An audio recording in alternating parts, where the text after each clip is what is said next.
Estamos prestes, atenção, atenção. Ajeitando os cabelos.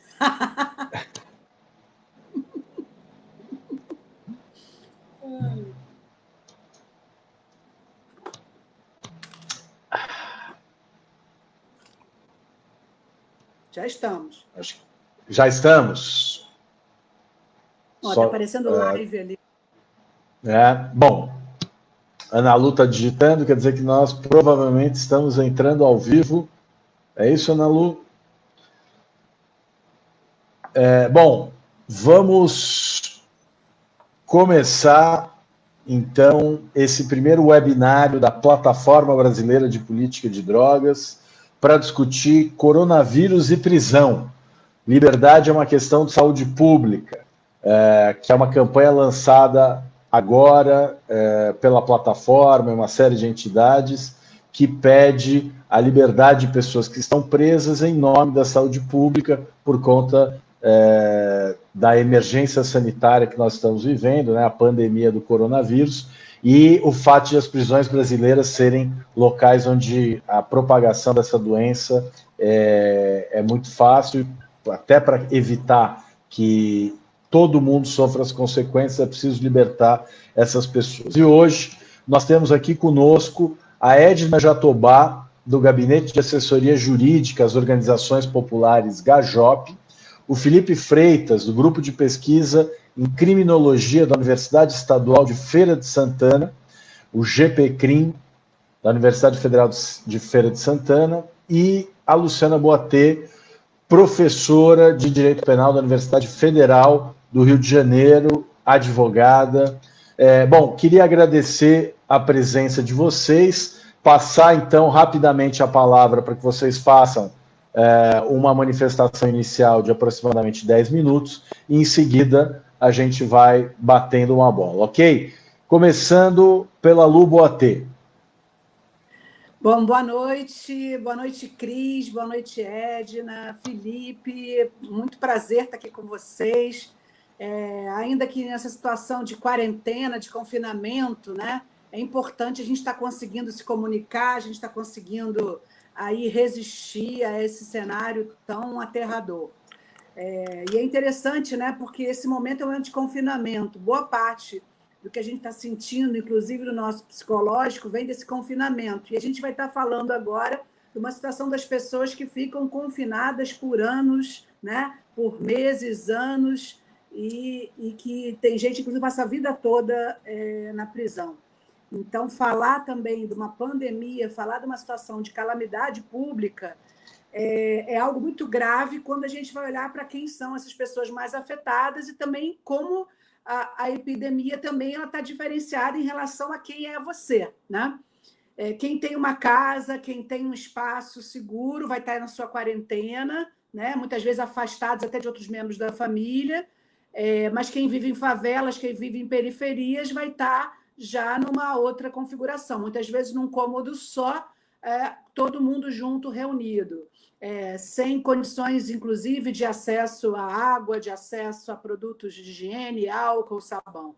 Quando a gente vai pensar nos presos e nas presas, a situação se torna ainda mais grave, porque, além de estarem confinados, sem terem qualquer possibilidade, né, de se mover, o que a gente tem é uma lógica ainda mais cruel, que é um punitivismo, que é um encarceramento. E aí, quando a gente vai pensar quem são essas pessoas que são presas, também as pessoas que são presas são as mesmas que, mesmo fora da cadeia, não teriam condições de ficar num espaço seguro de quarentena. Então, a questão do impacto dessa epidemia em pessoas privadas de liberdade atinge níveis absolutamente extremos, e o que a gente está vivenciando hoje no Brasil e no resto do mundo é um alarme total, um alerta vermelho.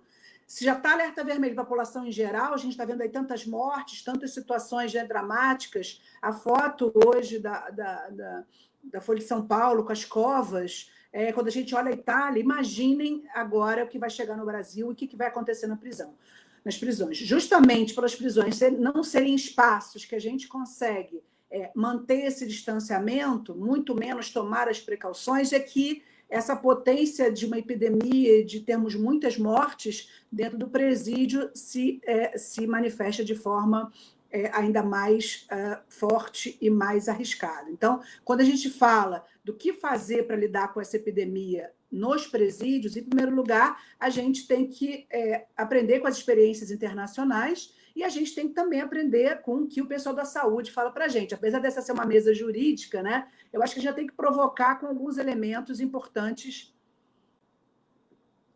da saúde. Ou seja, o que a gente toma como precaução, estando livres, estando ainda que confinados dentro da nossa casa, não é possível de ser feito dentro das prisões.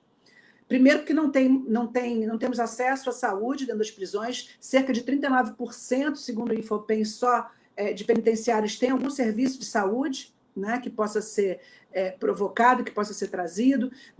A gente não tem notícias de que estejam sendo feitas todas as medidas necessárias, afastamento, higiene, porque as prisões são locais por si só insalubres, lugares por si só violadores de direito. E a sociedade já se acostumou em ver as prisões assim, por isso é que, de alguma forma, a gente tem tanta dificuldade de falar nesse tema. O que eu sinto hoje é como se alguns juízes e uma parte da população dissessem que essas pessoas têm que morrer, né? Mas a gente está vivendo, então, um momento muito sério, de uma crise humanitária muito grande. Então, a gente pensar em medidas de prevenção na prisão é pensar, sim, em desencarceramento.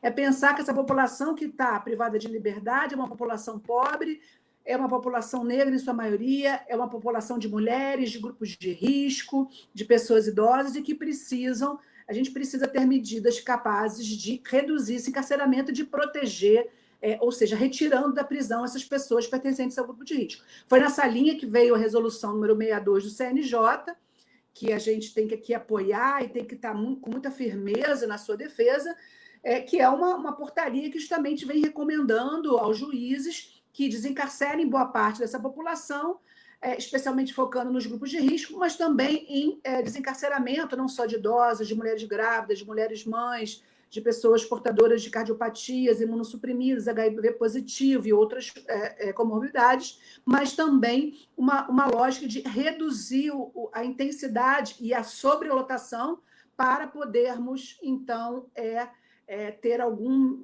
mecanismo de proteção a essas pessoas. Então, especialmente, a gente pensar que pessoas que não deveriam estar presas têm que ser soltas também, ou seja, pessoas com crimes sem grave ameaça, que poderiam estar perfeitamente respondendo por medidas alternativas. E aqui não vai dar tempo de falar, depois a gente volta, mas é necessário também pensar no sistema socioeducativo, né, com esse abuso da privação de liberdade no sistema socioeducativo, e também a questão dos hospitais psiquiátricos, que também é outro tema muito sensível, que tem que ter uma loja bastante diferenciada.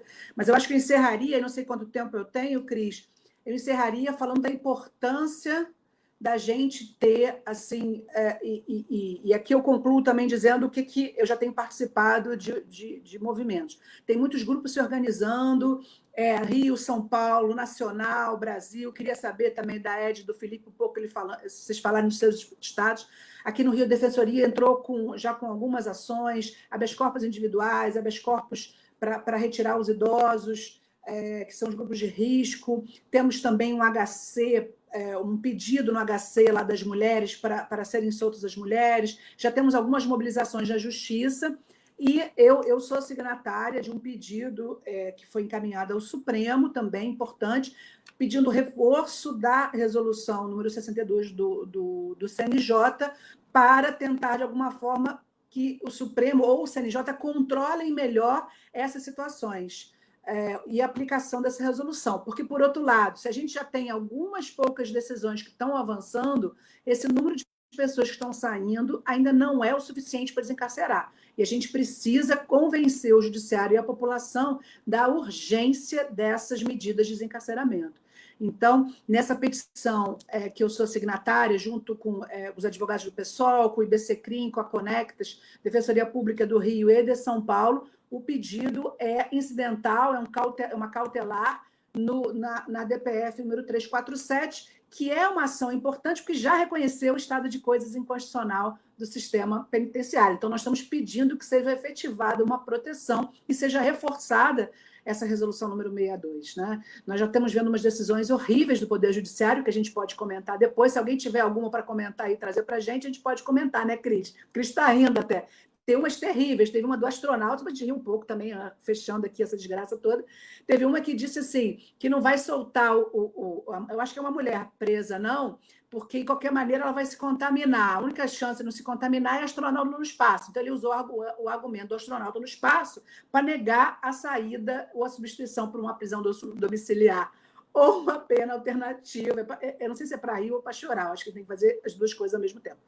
Mas, enfim, então, é algo bizarro, mas a gente está vendo também muita resistência. Então, saudar aqui a iniciativa da plataforma, da gente estar aqui, poder falar sobre isso. A gente precisa falar sobre isso, cobrar, estar melhor organizado para enfrentar, porque liberdade é uma questão de saúde pública, sim, especialmente a gente for pensar que a maioria das pessoas está presa por tráfico de drogas, especialmente no caso das mulheres. Então, como é que a gente vai querer, a pretexto de proteger a saúde pública, manter essas pessoas presas? Então, é um movimento que a gente precisa hoje denunciar e estar aí acionando juridicamente na proteção social, para a gente poder dar conta desse desafio, que é o desafio de uma geração. Assim, esse é um dos momentos mais difíceis que a gente vai passar nas nossas vidas. E se a gente está passando por isso, imagine aquelas pessoas mais vulnerabilizadas.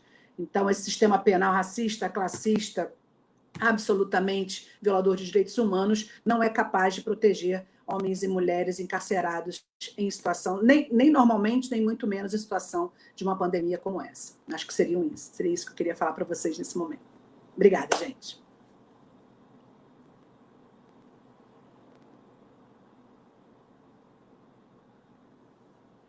Não estou ouvindo. Cris, você está sem som. Tem que ligar. Exatamente. Obrigado por vocês me avisarem. Agora sim, queria agradecer a Lu pela... Cris. Pois é. Enfim, Lu, muito obrigado aí pelas suas considerações. Vou passar rapidamente aí para o Felipe, depois a gente passa para a Edna, e aí a gente volta. Tem, inclusive, essa decisão aí que você mencionou, Lu, do desembargador aqui do Tribunal de Justiça de São Paulo, que menciona que apenas 3 habitantes dos 7 bilhões 780 milhões de habitantes do planeta Terra, somente 3 que estão numa estação espacial há mais de 6 meses é que não estão sujeitos à contaminação do vírus. E uma argumentação assim muito absurda, porque ele acha, ou ele diz, que a pessoa presa vai ficar mais segura em relação a essa doença dentro da prisão do que fora. Mas, Felipe, você tem a palavra, então, depois a gente passa para a Edna. Eu vou aqui mais uma vez, mutar o meu microfone para não ter problema. Olá, queria agradecer a plataforma, agradecer a Lu, agradecer a Edna, agradecer ao Cris por essa conversa. Estou super feliz nesses tempos de isolamento. Eu acho que quando a gente consegue encontrar chance de conversar, de sair desse espaço, ainda que usando esses meios virtuais, a gente fica super feliz. Eu vejo que tem muita gente nas redes sociais dizendo que tem muita live por aí. Em geral, eu nem sou muito ligado nas lives, mas agora eu estou super feliz. Quanto mais tem, melhor, porque eu acho que é uma forma de a gente sair do isolamento e encontrar formas de conversar e de trocar ideia. Porque tudo que a gente mais precisa fazer nesse momento é conversar. E é tudo que a gente é impedido de fazer pela circunstância da crise de saúde. Então, até do ponto de vista civilizacional, eu acho que esse é o grande paradoxo desse momento que a gente está vivendo. Um momento que nos desafia a estar perto, sendo que a contingência e o desafio é que a gente fique distante para garantir a saúde pública, para garantir a nossa integridade. Então, essa é uma forma de a gente superar esse paradoxo. Essa iniciativa da plataforma, portanto, ela é fundamental e eu queria conversar sobre esse tema a partir de 3 pontos. O primeiro deles, eu acho, que diz respeito à questão prisional, mas não só a ela, mas a como os governos estaduais, municipais e o governo federal estão lidando com esse momento da pandemia, que é o risco de, diante de uma situação de calamidade, de uma situação excepcional, a gente abusar de mecanismos excepcionais para uma escalada autoritária. Eu acho que o governo federal, desde o primeiro dia da sua gestão, faz isso, mas utiliza desse momento para escalar sem nenhum tipo de relação com o texto constitucional, né? O estado de calamidade se refere às questões da meta fiscal. Não estamos vivendo em estado de sítio, nem estado de defesa que justifique, por exemplo, o tipo de convocação que foi feita da Força Nacional, por exemplo. A Força Nacional, ela funciona, ela tem regras para funcionar, ela é um instrumento importante para garantir a cooperação interfederativa. Entretanto, o documento que o ministro Sérgio Moro utilizou para convocar a Força Nacional é absolutamente preocupante. A situação de calamidade pública não justifica, por exemplo, restrição à lei de acesso à informação, como o governo federal tentou fazer. Então, o governo começa a manejar de forma muito perigosa, tentando alargar cada vez mais o mandato, o alargamento de mandato que o Congresso Nacional conferiu ao governo através da estado de calamidade pública. Então, acho que esse é um primeiro aspecto. E o terraplanismo jurídico, do qual o ministro Sérgio Moro é entusiasta, defensor, chega nos presídios com toda a sua violência. O ministro Moro é um terraplanista jurídico. Ele, de fato, ele discorda da dimensão circunférica da Terra. Ele é essa pessoa. Ele é um sujeito que discorda de elementos fundamentais do debate público nacional. E não o faz por desconhecimento, o faz por maldade, o faz por compromisso com o autoritarismo. E a portaria que o ministro Sérgio Moro assinou, junto com o ministro Mandetta, que também tem uma vocação autoritária, que agora aparece como um discurso técnico na sociedade, que me irrita muito isso, é absolutamente violenta e desrespeita a nossa inteligência. Não sei se todo mundo teve a ocasião de ler, a portaria assinada pelo ministro Sérgio Moro, junto com o ministro Mandetta, diz que uma medida preventiva a ser tomada nos presídios é utilizar a cortina na cela. Isso só cabe por quem não conhece o sistema carcerário brasileiro, que nunca entrou no sistema carcerário brasileiro. Nunca. Em nenhuma unidade. E o ministro Sérgio Moro, muito provavelmente, nunca entrou. Ainda que, às vezes, flerte de entrar por conta das transgressões que pratica. Mas nunca entrou para cumprir o que é função pública sua como juiz antes e agora como ministro da Justiça. E por isso que escreve uma bobagem, um desrespeito desse. Então, o primeiro aspecto é esse do autoritarismo do governo.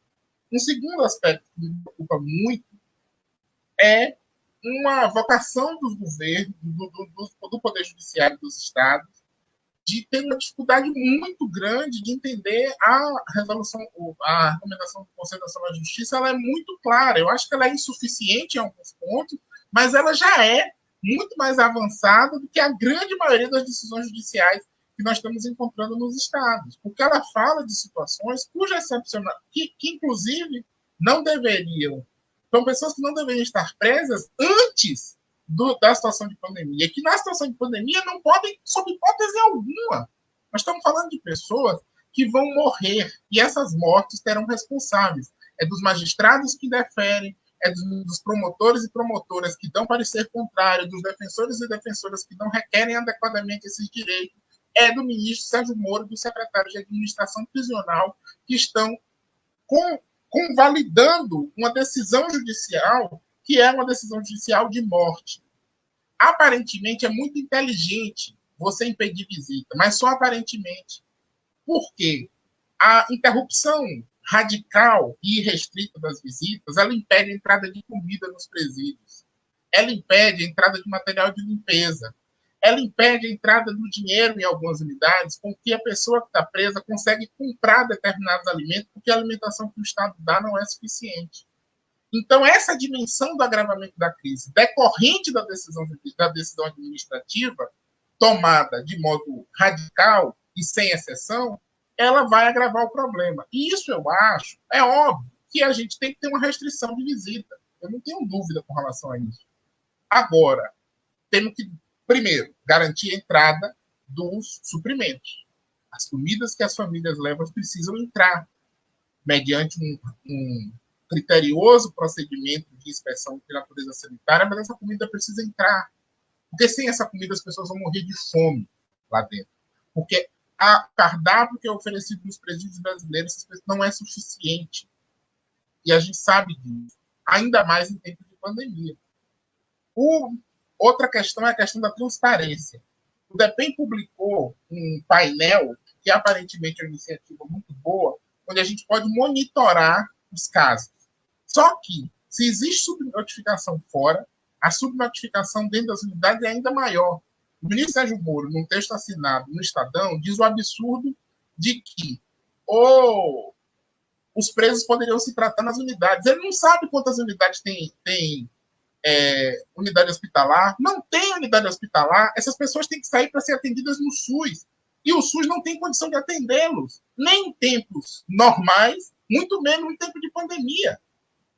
Então, essas decisões são decisões que estão condenando as pessoas à morte. E voltando ao painel, ele fala de 98 suspeitos e nenhum caso confirmado. É mentira. É óbvio que já existem casos confirmados. Mesmo com toda a subnotificação, com toda a precariedade no registro, ainda assim a gente sabe que já existem casos confirmados. A imprensa tem prestado um importante papel demonstrando quais são esses casos. No Rio de Janeiro, o Intercept fez uma matéria sobre isso, a Ponte Jornalismo fez uma matéria importante sobre São Paulo, o Jornal Correio da Bahia fez uma matéria sobre a situação do Estado da Bahia. A imprensa está conseguindo demonstrar com todo o autoritarismo dos governos, a imprensa está conseguindo mostrar. Imagine se a gente desbloqueia esses canais. E, por último, falar das grandes iniciativas que eu acho que estão sendo tomadas no âmbito da sociedade civil, com muito obstáculos. Os HCs coletivos estão sendo todos indefinidos, é impressionante, existe um pacto jurisprudencial de indeferimento dos habeas corpus coletivos, o que é uma coisa absurda do ponto de vista jurídico, porque os HCs coletivos eles seriam um instrumento mais adequado para que fosse rapidamente resolvido os casos mais graves. E o ministro Sérgio Moro cria uma oposição criminosa, essa sim criminosa, entre as medidas profiláticas a serem desenvolvidas dentro das unidades e a libertação das pessoas. A gente só consegue fazer as medidas profiláticas se a gente imediatamente reduzir a população carcerária. Se nós não enfrentarmos o problema da superlotação emergencialmente para os casos mais graves e estruturalmente para os casos todos que, ao nosso juízo, não precisam mobilizar a máquina penal, nós estamos inviabilizando objetivamente que a gente lave a cela, que a gente consiga ter uma mínima estrutura para essas pessoas tomarem banho. Eu não estou falando de lavar a mão a cada 15 minutos, como nós estamos luxuosamente fazendo nas nossas casas. Eu estou dizendo de tomar um banho por dia. É disso que a gente está falando. Então, a gente não vai lavar a cela, a gente não vai limpar a privada da cela, a gente não vai trocar as cortinas, essas sim, que são as que separam não os espaços dos presos uns dos outros, mas o confinamento no qual pessoas se revezam para deitar no chão. Então, precisamos diminuir a população dos mais vulneráveis para criar condição para lavar a cela. Então, liberdade é uma questão de saúde pública por isso, porque sem ela, o que a gente tem é a constituição de campos de concentração no qual o genocídio estrutural se praticará agora com o argumento dos tempos de exceção, que são tão valiosos as decisões judiciais autoritárias e a postura do Ministério da Justiça e da Secretaria de Administração Penitenciária no Brasil.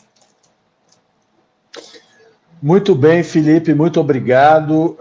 Aliás, você mencionou a questão do atendimento médico nos presídios, né? Uma matéria recente da Folha de São Paulo diz que, de acordo com o Conselho Nacional do Ministério Público, 31% dos 1.439 presídios não tem assistência médica interna, o que complica a identificação e triagem de casos suspeitos, né? E com a maioria dos cárceres do país superlotados e sem condições mínimas de higiene, os detentos estão mais sujeitos a contrair infecções respiratórias. Então, queria passar agora a palavra também para a querida Edna Jatobá e em seguida voltamos. Vai lá, Edna.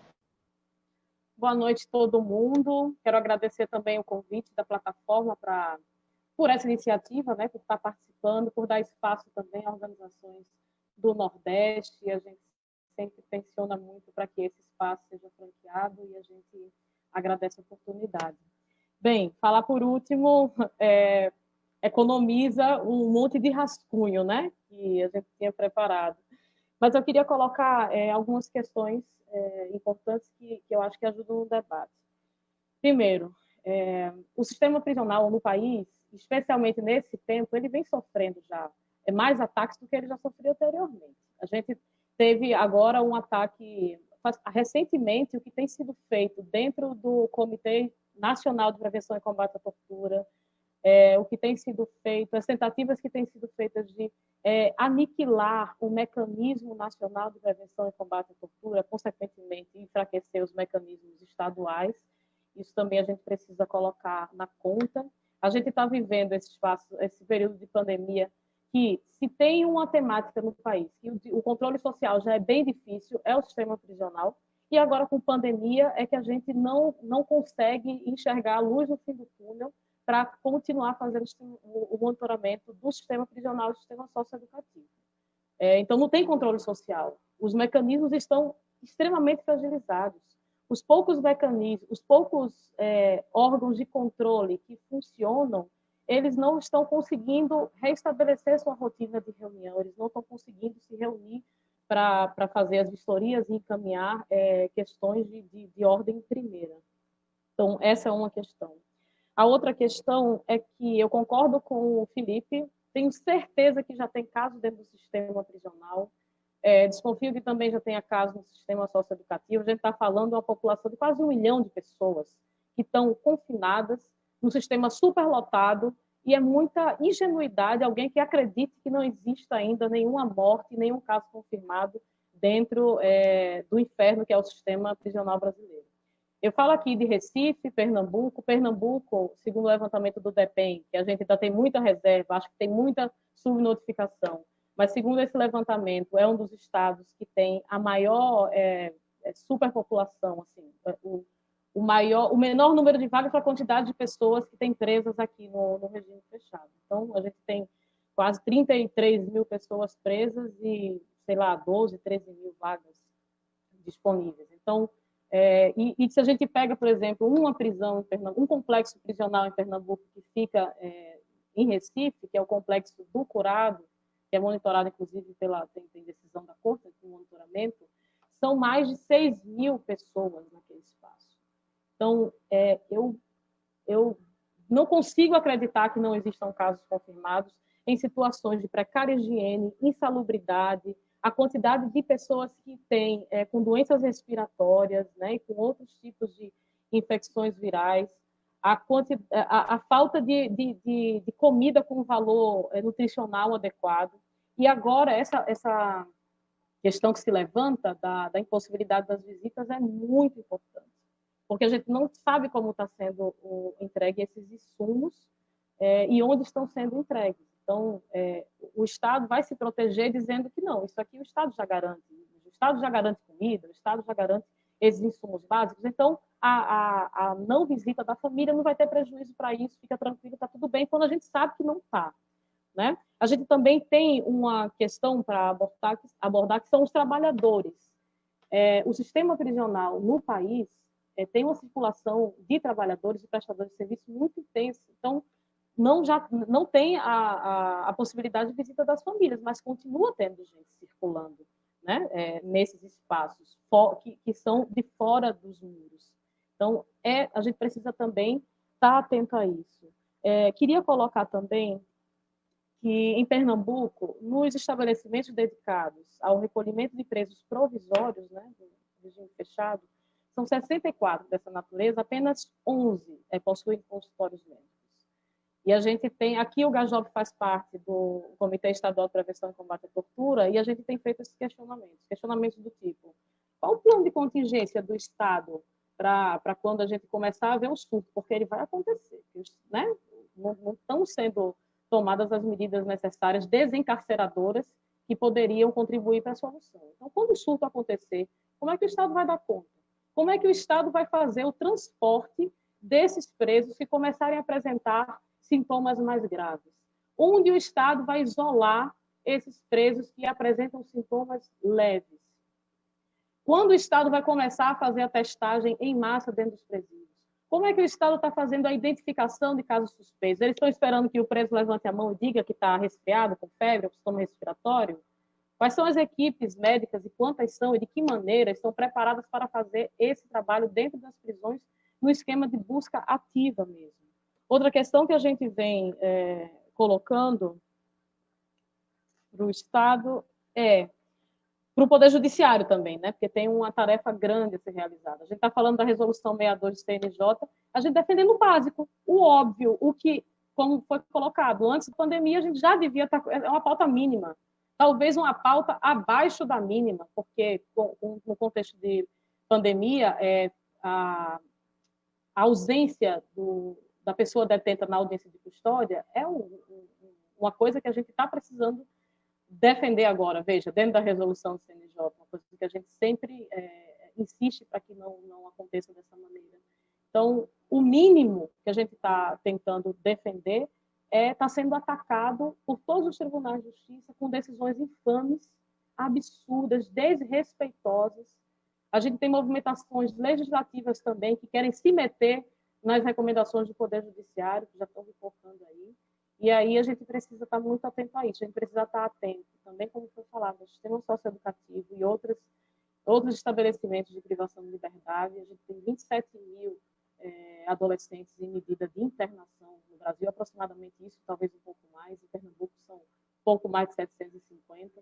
E aí a gente tem insistido muito para abrir essa caixa, para a gente saber, para a gente ter informação em tempo real. A gente precisa de gabinetes de crise, todo Estado está fazendo seu gabinete de crise, mas parece que o sistema prisional é um assunto que não se toca. Primeiro, porque já esconde muita informação normalmente, e segundo, por temer que o surto que está por vir. Então, a gente precisa, dentro desses comitês de crise, a gente precisa entender como está sendo tratado os planos de contingência para o sistema prisional e para o sistema socioeducativo, como é que a sociedade pode contribuir, porque as soluções que têm vindo do Poder Executivo para esse campo nunca foram boas. Então, a sociedade ela sempre está à frente desse debate, né? A gente tem espaços importantíssimos de elaboração, como a Agenda Nacional para o Desencarceramento, a Rede de Justiça Criminal. Então, a gente tem vários espaços dentro da sociedade civil capazes de contribuir com soluções, e a gente precisa entender como a gente consegue acessar esses espaços para qualificar o controle social num momento absolutamente importante. Porque a gente está falando, mais uma vez, de uma população de quase 1 milhão de pessoas, uma população que já sofre toda a infelicidade de negação de direitos, quando deveriam apenas ter privado. Não estou dizendo que deveriam, também não acho que deveriam ter privado o seu direito à restrição à liberdade, mas eles têm direito à saúde, não têm direito à educação, não têm direito a nada. E aí a gente está falando de um extermínio, de um genocídio de uma população que é pobre, de uma população que é preta e de uma população que a maioria está lá por ter cometido crimes sem violência, né, e sem grave ameaça, e a maioria, como falou, por questão de crimes relacionados a drogas, especialmente as mulheres, são quase 56%. É isso. Muito legal, Edna, obrigado. Eu queria convidar todas e todos que estão nos assistindo para curtir a página da Plataforma Brasileira de Política de Drogas no Facebook, para nos acompanhar aí nas redes sociais, Twitter, Instagram, etc. Para curtir também a nossa campanha e divulgar os nossos cards, né? Coronavírus e prisão, liberdade é uma questão de saúde pública, né? E queria também propor para vocês uma questão, né? Queria saber de vocês o que vocês pensam sobre isso que está acontecendo hoje no Brasil, né? A Lu Boatê mencionou uma decisão de um desembargador aqui do Tribunal de Justiça de São Paulo que nega a liberdade a uma pessoa presa, basicamente dizendo que não há razão para conceder liberdade a quem está preso por conta do coronavírus, né? Imediatamente, a Corregedoria Nacional de Justiça, que é um órgão ligado ao CNJ, pediu providências e mandou que o desembargador se explicasse em vista da decisão conter uma linguagem inadequada, né? E, ao mesmo tempo, a gente ouve informações a respeito de medidas que são tomadas em outros países no sentido da libertação de presos, né? Então, o Irã fez isso, a Indonésia, que é a quarta maior população prisional do planeta, está a ponto de colocar em liberdade 30 mil prisioneiros. Ao longo de outros países, esse debate acontece também. Por que aqui no Brasil nós estamos ainda com essa dificuldade de convencer não apenas a sociedade, mas as pessoas que detêm o poder de colocar alguém na prisão e de conceder liberdade, que são os juízes? Porque os juízes são tão fechados, têm tanta dificuldade de compreender as violações que acontecem no cárcere, né? E aí a gente lembra que na ADPF, em que o Supremo declarou o sistema prisional um estado de coisas inconstitucional, o Supremo exorta a União, os estados do Distrito Federal, a tomar providências para combater esse estado de coisas inconstitucional. Mas, passados 4 anos, nada foi feito, né? Então, o estado de coisas inconstitucional virou apenas uma expressão bonita que a gente usa nos debates, nas petições, mas que, na prática, não mudou a cultura judiciária, né? Nós temos ainda um judiciário encarcerador e resistente a cumprir a Constituição. Por que isso? O que vocês sugerem como explicação dessa cultura liberticida que nós temos no judiciário brasileiro? Aí, quem quer falar primeiro agora? Felipe, vamos lá, Felipe. Não, acho que é uma coisa que eu esqueci de falar na primeira vez, e acho que a sua pergunta é uma boa oportunidade nesse sentido. É muito interessante, assim, muito impressionante, muito preocupante, como quando a gente entra nesse debate, no contexto da pandemia, as pessoas muito rapidamente falam assim, de fato, se tiver uma pessoa idosa, com uma série de comorbidades, que já tenha cumprido muitos anos, um crime de furto simples, enfim, num crime dessa natureza, a gente até considera, mas traficante de drogas, não. É como se houvesse, no caso do tráfico, uma interdição psíquica de conceber a liberdade, quando vários aspectos são muito importantes, dois em particular. Primeiro, num contexto de crise sanitária, de crise, a questão humanitária se sobrepõe ao crime praticado, em condições de partida.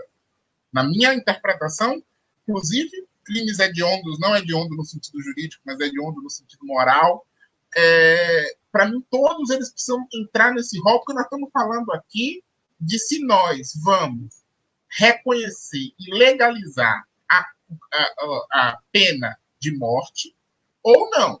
Ponto de partida. Não me parece que o sistema jurídico brasileiro comporte a legalização da pena de morte. Portanto, essa não me parece uma hipótese juridicamente admissível e eticamente aceitável do meu ponto de vista. 2. Se estivermos falando juridicamente da gravidade do crime, nós estamos falando de um crime praticado sem violência e grave ameaça. Geralmente, vale sempre lembrar, com condenações baseadas apenas na declaração policial, com flagrantes frágeis, com autos de prisão em flagrantes muito mal feitos e com pequenas quantidades. Se quisermos entrar também nessa tecnicalidade, que não me parece o debate. Então, seja por uma dimensão mais... Então, esse eu acho que é um problema, é uma interdição cognitiva a pensar a liberdade. Nos casos de drogas, que eu acho gravíssimo. E com um dado epidemiológico falso. O Brasil tem mostrado que o conceito de grupo de risco se altera conforme as mutações que o vírus sofre e aos contextos epidemiológicos específicos.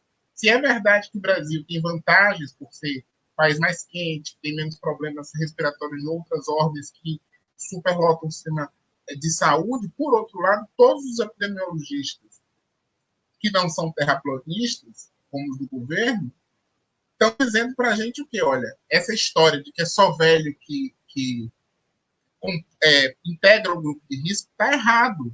Está errado. Então, acho que até do ponto de vista da saúde pública, se a gente vai conversar com os epidemiologistas, também a interpretação está equivocada.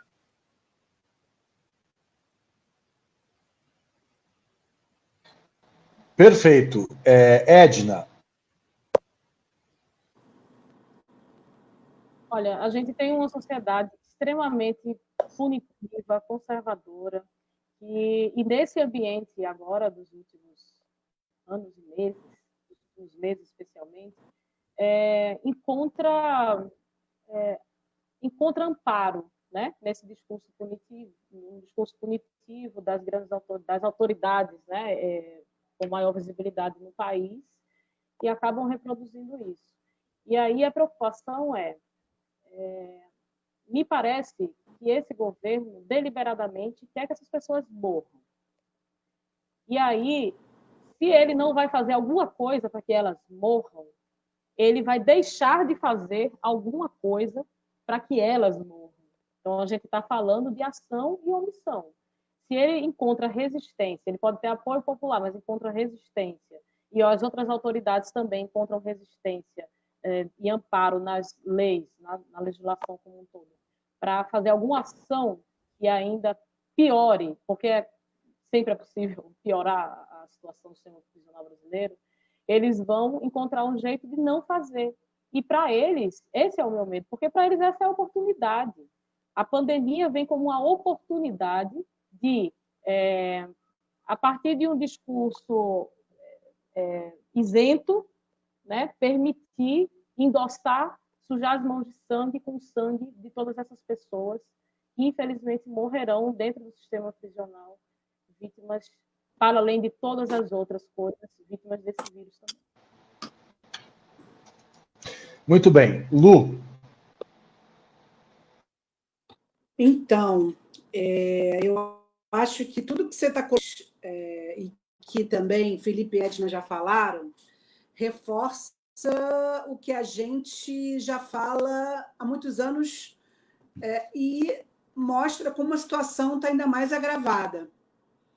Ou seja, nós temos um país punitivista, onde esse discurso da punição é um discurso naturalizado, é a criminologia do senso comum, e mesmo na esquerda, e mesmo, vamos dizer, nas camadas médias, nas pessoas que têm acesso a um pouco mais de informação, é o discurso do senso comum.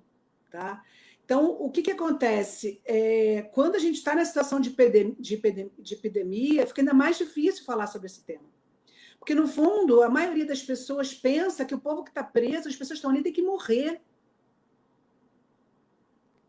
E de alguma forma, isso reforça, isso é um reflexo também dessa nossa estrutura social em que você, de alguma forma, atribui a possibilidade de ter direitos apenas para uma pequena parte da população. Então, em momentos de epidemia, isso fica mais difícil ainda a gente ter um discurso de resistência, porque as pessoas, na verdade, não querem saber. E eu queria aqui me somar ao que já foi dito, assim, lembrar o que foi o discurso do Moro. O que é esse ministro da Justiça que ganhou notoriedade, ganhou esse cargo por conta, né, de favores e mecanismos midiáticos, né, de autoafirmação e de visibilidade, e hoje ele ocupa esse cargo para fazer lacração. A palavra é essa, a palavra é lacração. Porque quando ele vai naquelas, vocês viram naquele momento ali, uma daquelas mesas enormes, e ele vai, antes de encerrar a coletiva, ele trouxe uma fake news, gente, dizendo que uma das pessoas que já tinha sido liberada por supostamente alguma medida desencarceradora por conta da epidemia, já tinha sido presa. Vocês viram essa cena? E ele falava não sei quantos fuzis, não sei quantos armamento pesado, drogas, assim. Ele pegou um caso assim absolutamente fora do comum, que é mínimo no sistema punitivo, tornou isso um caso geral e botou a culpa na soltura. E era mentira. Vocês podem ver todas as ferramentas contra fake news, estão dizendo que é mentira.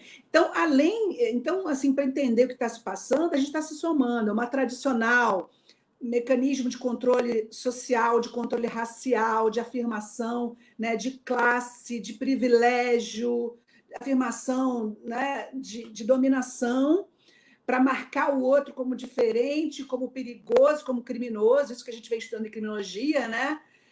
Para um cenário em que esse discurso punitivo ele é instrumentalizado, e não só instrumentalizado com uma realidade, que já não é simples falar sobre esse tema, para quem também não está acompanhando de perto, como ainda está pressionado por fake news. Gente, Moro mente, Moro é mentiroso, é uma coisa.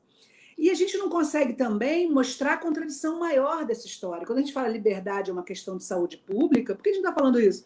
Ora, porque a maior parte das pessoas, especialmente das mulheres, mais de 60% das mulheres estão presas por tráfico, e hoje também dos homens já alcançamos um patamar quase a mesma coisa que crimes patrimoniais, e a desculpa, entre aspas, para criminalizar é proteger a saúde pública. Então, que morram aqueles a pretexto de proteger a saúde pública. É de uma hipocrisia, acima de tudo, mas é de uma violência, é de uma falta de humanidade, e a gente precisa chamar atenção para isso. Então, assim, trazer dados, falar o básico, dialogar.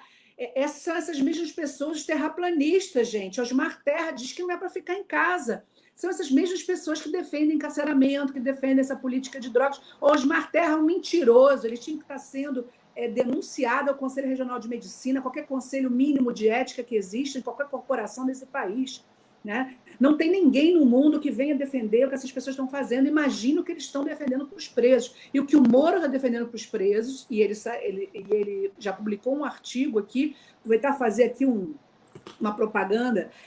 O Moro publicou no Estadão, no Estado de São Paulo, um texto contra, junto com o diretor do DEPEN, quem devia estar cuidando dos presos e ajudando a soltar, essa que é a realidade. Junto com o diretor do DEPEN, ele publica um texto, deixa eu ver se eu falo uma palavra que bem define, um texto inaceitável, para não dizer a palavra pior, inaceitável, defendendo que Felipe, ele defende que as pessoas continuem presas. E presas o quê? Trancadas? É para morrer? Ele está defendendo a morte? Então a gente perdeu até a vergonha de ter uma defesa de uma pena de morte que é violar a Constituição. Mas não está nem aí. O ministro da Justiça se acha no direito.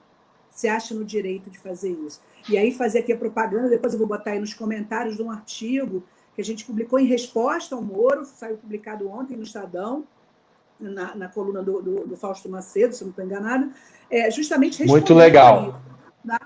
Muito. Artigo seu, da Maíra, da Eleonora, que saiu na coluna do Fausto Macedo no Estadão, né?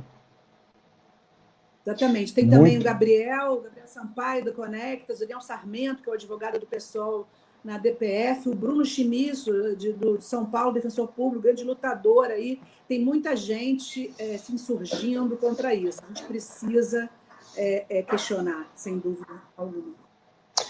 Não, e é impressionante, né, Lu? Porque antigamente defender que bandido bom é bandido morto era uma coisa que envergonhava as pessoas, né? Hoje não apenas não envergonha, como virou um discurso público, né? A que ponto chegamos, né? Como nós descemos tão baixo? Ó, eu queria agradecer. Não sei se você está vendo, não sei se está vendo, estão chegando perguntas aqui. Isso, exatamente. É isso que eu ia agradecer a todas as pessoas que estão nos assistindo. O Paulo Tavares Mariante manda saudações à plataforma em nome da ABGLT, que é a Associação Brasileira de Lésbicas, Gays, Bissexuais, Travestis, Transsexuais e Intersexos.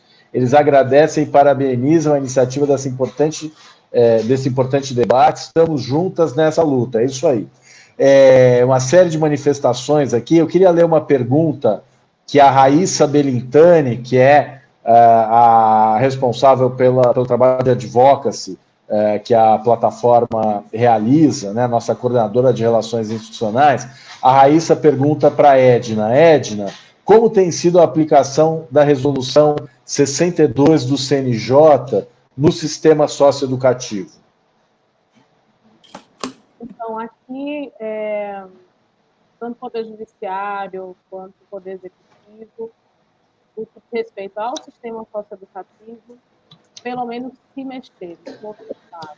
Todos os adolescentes que estavam em medida de semi-liberdade, eles estão agora, não estão mais dentro do... Vocês estão ouvindo bem? Sim, estamos ouvindo.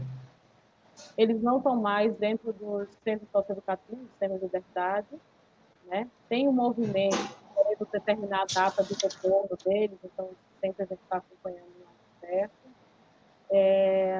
Tem muita dificuldade, medidas de prestação de serviço de comunidade, né? PSC, liberdade assistida também, o judiciário entendeu que não dá para cumprir agora nesse momento, e agora permanece a dificuldade com os adolescentes que estão em medida de internação.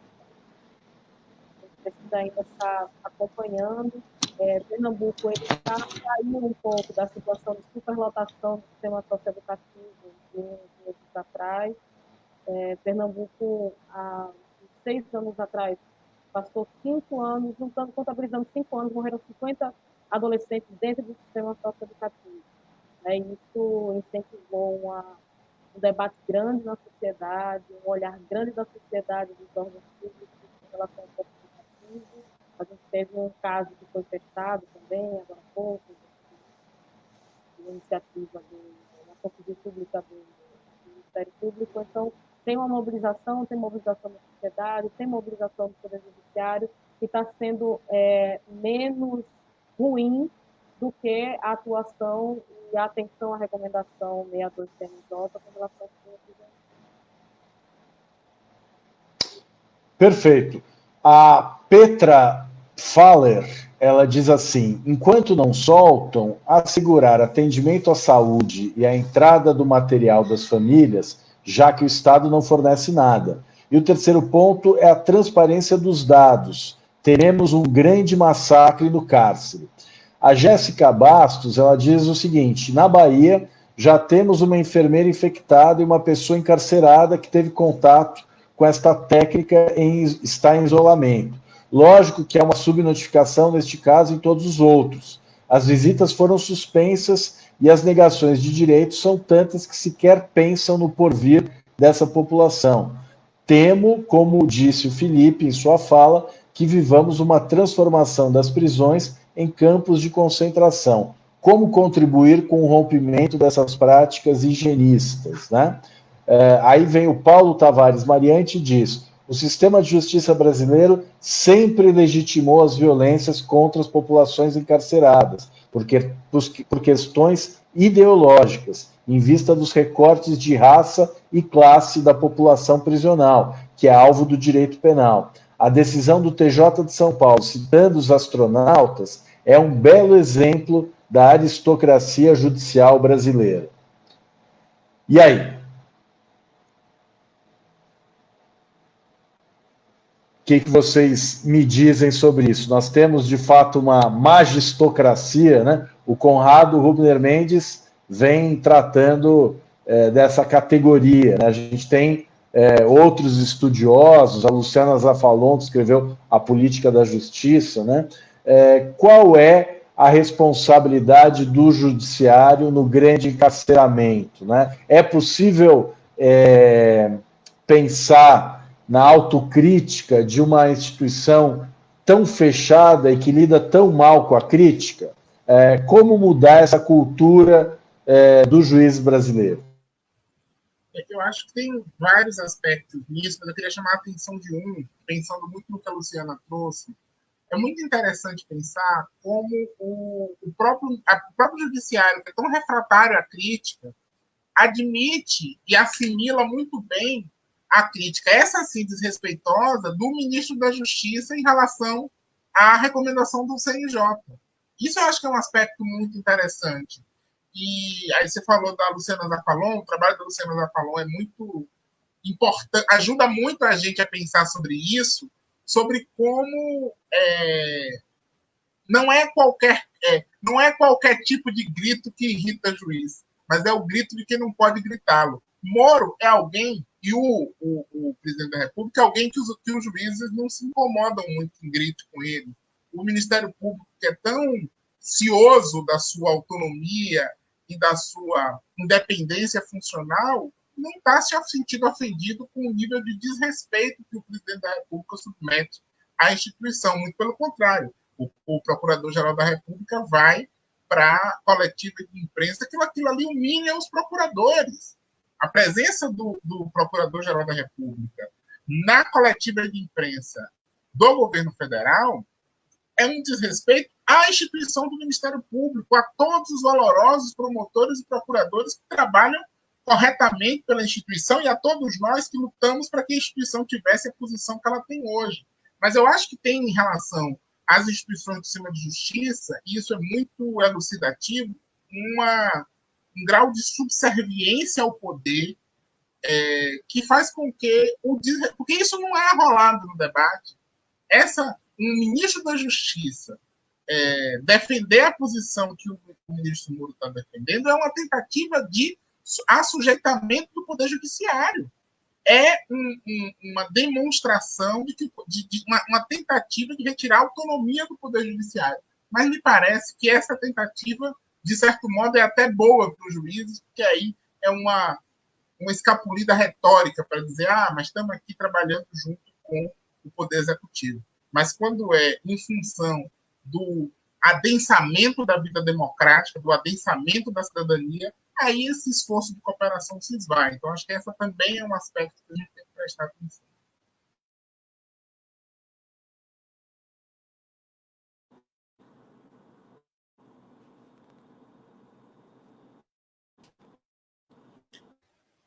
Cris, a gente vai falar, né? Bom, eu acho que assim, pensando a partir dos cenários possíveis para o futuro, diante desse quadro, eu penso que a gente precisa estar muito atento justamente nessas disputas simbólicas e nas disputas mesmo em relação à política. Ou seja, o meu maior desafio hoje, eu acho, é debater dentro da esquerda, por exemplo, que a gente não pode defender encarceramento, que a gente não pode defender criminalização.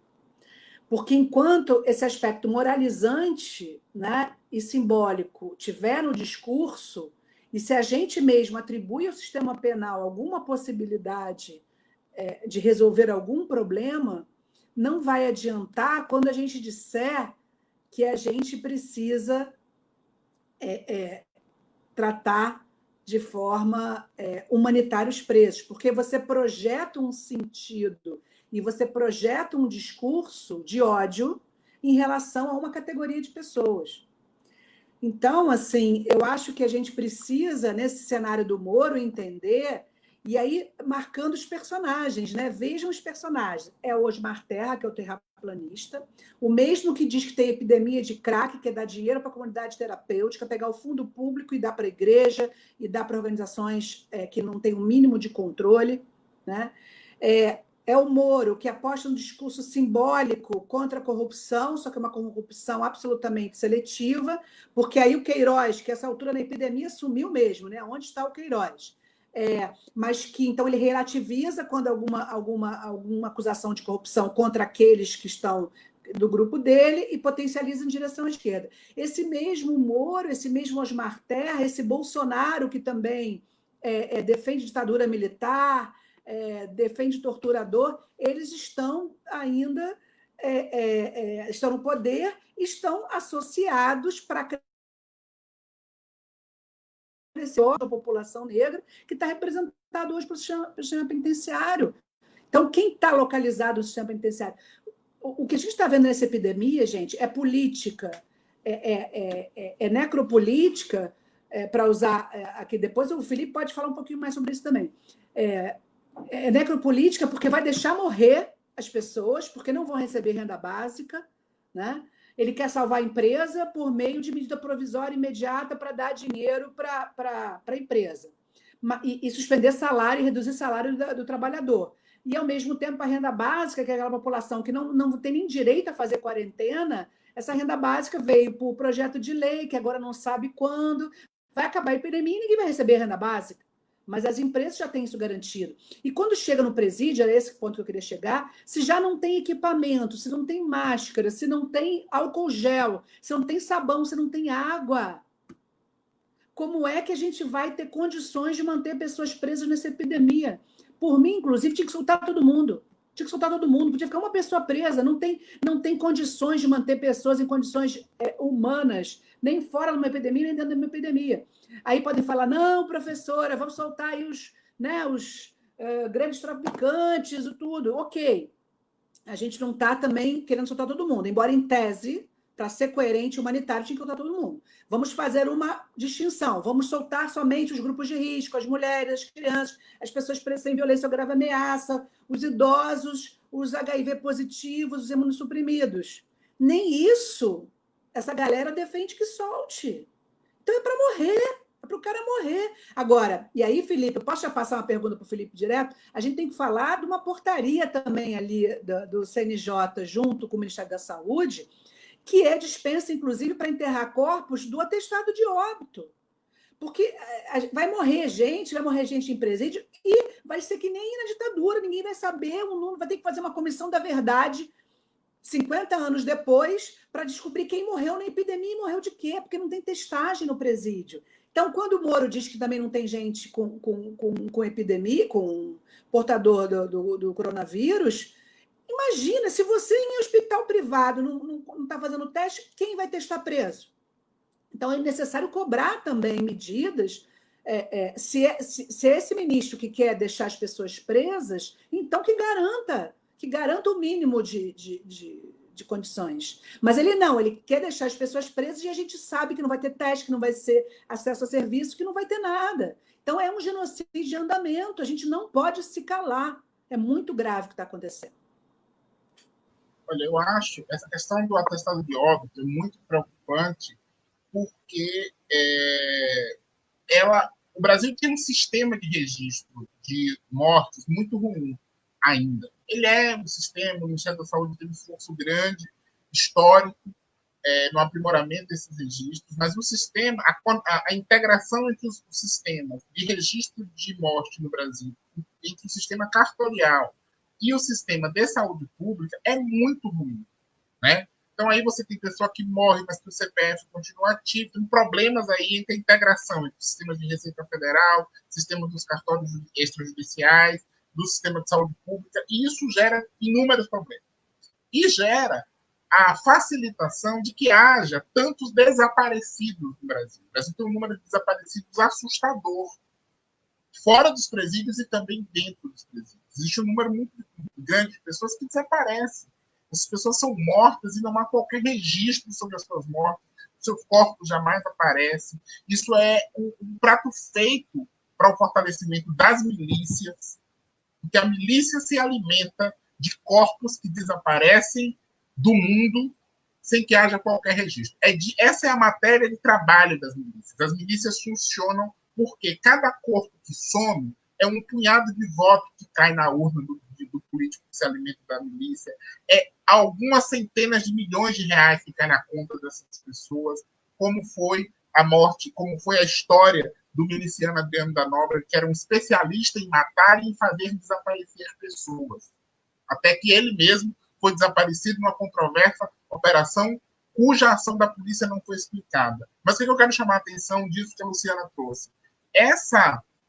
Que é o que eu já tinha dito antes, parece, e governos autoritários adoram momentos como esses, de calamidade pública, para transformar o alargamento do mandato que lhe foi conferido por conta da calamidade pública para agir nos temas da calamidade pública num verdadeiro cheque em branco para agir em todos os campos da vida social e exercitar aquelas perversidades para as quais nós, na sociedade, conseguimos ainda estabelecer algum freio. Então, no fundo, os apetites autoritários do governo Bolsonaro encontram na pandemia o prato feito para se espalhar, porque agora ele tem um argumento de que está fazendo por conta da pandemia. E aí ele quer revogar a lei de acesso à informação, quer poder enterrar as pessoas sem fazer atestado de óbito. Eu sei que os epidemiologistas apontam os problemas e os riscos e os custos relativos à prevenção para fazer o exame pós-morte de pessoa que supostamente tenha coronavírus. Ok. Mas vamos pensar e vamos garantir que existe dinheiro para isso. Isso é importante que se diga. O Brasil tem dinheiro. O Brasil não tem respirador. O Brasil não tem leito sendo montado. Porque o governo federal não tem política para isso. Não é falta de dinheiro. Porque o Congresso Nacional já destravou. O Caixa está livre para fazer isso. O Caixa está livre para fazer isso. Não para poder ter economia de guerra, como o Paulo Guedes quer, para passar dinheiro para a empresa. Aí não dá. Mas se for para poder a gente comprar uma tecnologia mais sofisticada para garantir a segurança dos peritos e fazer os exames corretamente, a gente tem dinheiro para isso no Tesouro Nacional. Agora, o governo prefere fazer o quê? E eu acho que o Conselho Nacional de Justiça erra quando cede a essa pressão de se fazer a suspensão dos atestados de óbito.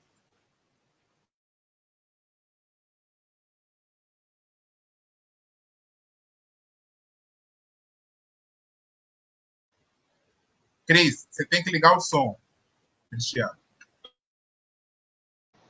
Boa, valeu, Felipe. Eu queria agradecer as pessoas que estão comentando aqui, mandando seus comentários, suas perguntas. Tem muitas perguntas interessantes. Eu vou fazer aqui uma delas. Cadê? A Maria Clara Dávila pergunta: o que vocês acham do pedido de indulto feito pelo CONDEG, né, o Colégio Nacional de Defensores Públicos Gerais, pediu que o presidente da República fizesse um decreto de indulto especial em vista da pandemia do coronavírus, com o objetivo de soltar presos em situação de risco, presos que praticaram crimes sem violência ou grave ameaça, muito na linha da própria resolução 62 do CNJ, né? E tem uma pergunta aqui também sobre se alguém está fazendo controle das decisões que estão sendo tomadas em relação à obediência à recomendação 62 do CNJ. Em relação a essa segunda pergunta, eu acredito que a recomendação ela não é cogente, né? Ela não é obrigatória, né? Oi. Eu não entendi a pergunta, diga. Pode repetir.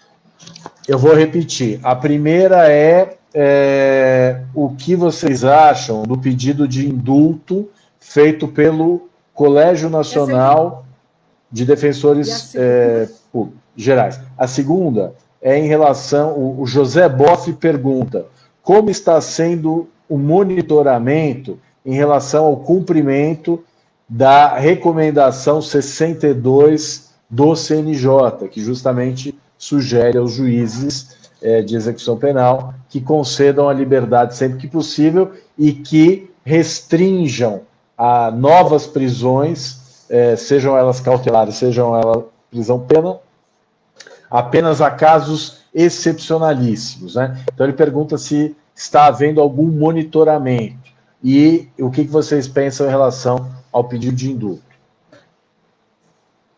Obrigada pela pergunta. Eu vou começar por essa questão do indulto, fazendo um breve resumo. Assim, várias iniciativas estão sendo tomadas e assim, acho que logo no início, quando surgiu aí essa pandemia e esse tema aflorou, nós tivemos algumas iniciativas importantes que foram até muito rápidas. Ou seja, diante do caos e é compreensível essa rapidez, né? O CONDEG, enfim, que engloba todos os defensores públicos gerais, encaminhou um pedido ao Bolsonaro de indulto, um pedido importante. Logo depois, nós tivemos também o IDDD, que entrou com uma ação, com um pedido na DPF 347. Eu avalio esses dois momentos iniciais ainda como momentos que a gente não sabia bem como é que esse processo ia funcionar, especialmente como é que a resolução 62 ia funcionar. Particularmente o indulto, eu acho absolutamente impossível de ser concedido, até porque o indulto é de competência do Poder Executivo, logo quem imagina. Mas é simbólico, também é importante a gente entender que o indulto é uma medida anual, né? Normalmente, tradicionalmente, se concede liberdade e comutação de pena, ou mesmo já extingue o cumprimento do final da pena. Seria uma medida interessante, mas dificilmente o Poder Executivo, representado por Sua Excelência, não, pelo capitão Jair Bolsonaro, né? De excelência não tem nada. Então, eu vejo muito difícil isso seguir.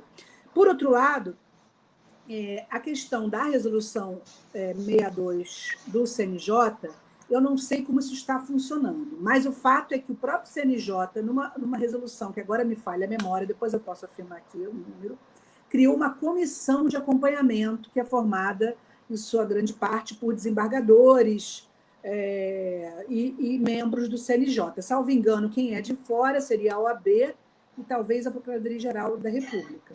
Essa comissão que deveria estar acompanhando, eu não tenho notícias dessa comissão.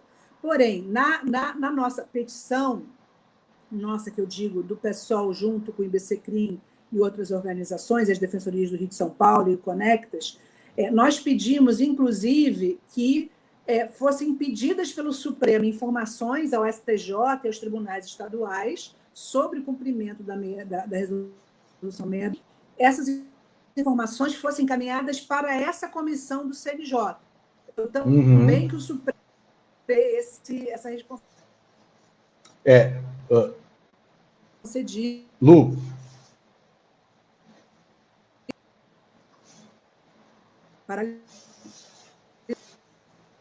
Oi? Alô? Pode falar, Cris.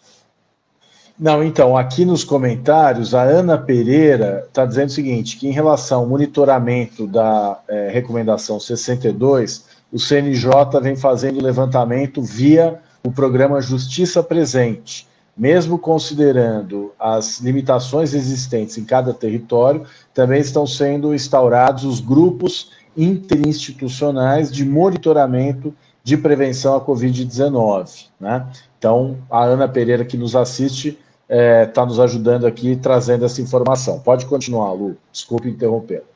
A informação é muito boa. Eu acho, inclusive, que o CNJ precisa divulgar isso, né? A gente está aí correndo atrás de informação. Sempre a questão de prisões envolve silenciamento, falta de informações. A prisão é aquele lugar que ninguém quer ouvir falar, né? Então, a gente está falando disso, está recebendo essa informação, é muito importante. Eu já vou aproveitar logo e já pedir ao CNJ e esse projeto, né, via plataforma em Cris. A gente gostaria muito de saber informações, é importantíssimo trazer isso. Agora, qual que eu acho a dificuldade nesse cenário? A dificuldade nesse cenário do cumprimento da resolução, para mim, vai ser o tempo de cumprimento dessa resolução. Ou os tribunais vão acelerar, e o Supremo vai cobrar, e o CNJ vai exigir, inclusive com responsabilização da corregedoria dos juízes que não cumprirem, ou, ainda que venha se cumprir posteriormente, pode ser tarde demais. Ou seja, pessoas estão em risco de morrer. É muito grave. Então, eu faço também aqui publicamente um apelo às autoridades. A gente não tem tempo para esperar. A gente não tem mais tempo para esperar. Essa semana, agora de abril, uma semana séria aqui no país, está marcada, vai estar marcada ainda por um crescimento alto e, além de tudo, uma subnotificação. Eu queria defender aqui também uma transparência nas informações prestadas pelas autoridades penitenciárias, pelo CNJ, pelo DPEM, pelo Ministério da Justiça, e que fossem designados testes e equipamentos médicos de urgência, porque não adianta trancar a cadeia e não garantir acesso à saúde. Isso é homicídio e genocídio por omissão. A gente não vai aceitar isso. Sem dúvida. Eu acho que é uma coisa que a Luciana coloca, que eu acho que é muito central, que é esse aspecto. Eu estou muito preocupado. E olha como é triste dizer isso.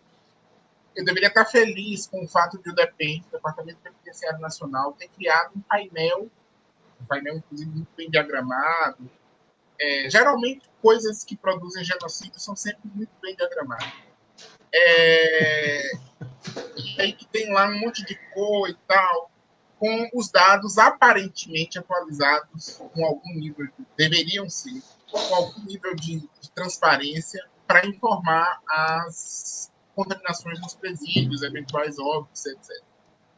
Mas o trágico eu não estar podendo, nós todos e todas não estarmos podendo comemorar, porque não há qualquer indício de que sejam verdadeiras as informações prestadas pelo Ministério da Justiça nesse assunto. Isso é muito grave. É muito grave que eu tenha que dizer isso. Assim, me dói muito como pesquisador. Assim, qual o sonho de todo pesquisador no âmbito das ciências sociais? Que os dados públicos estejam disponíveis, que eles estejam de livre acesso. E me dói muito dizer que não é que há indício de que os dados são falsos, é que não há indício de que os dados tenham qualquer relação com a realidade. É isso que eu estou dizendo. Não há indício, nenhum único indício de que aquelas informações tenham qualquer relação com o que está acontecendo nas unidades prisionais desse país. Isso é muito sério. Por quê? O ministro Moro deliberou, junto com o diretor do Departamento Penitenciário Nacional, criar uma fake news oficial, um carimbo oficial, para confundir a imprensa, para confundir os pesquisadores, para confundir as organizações da sociedade civil.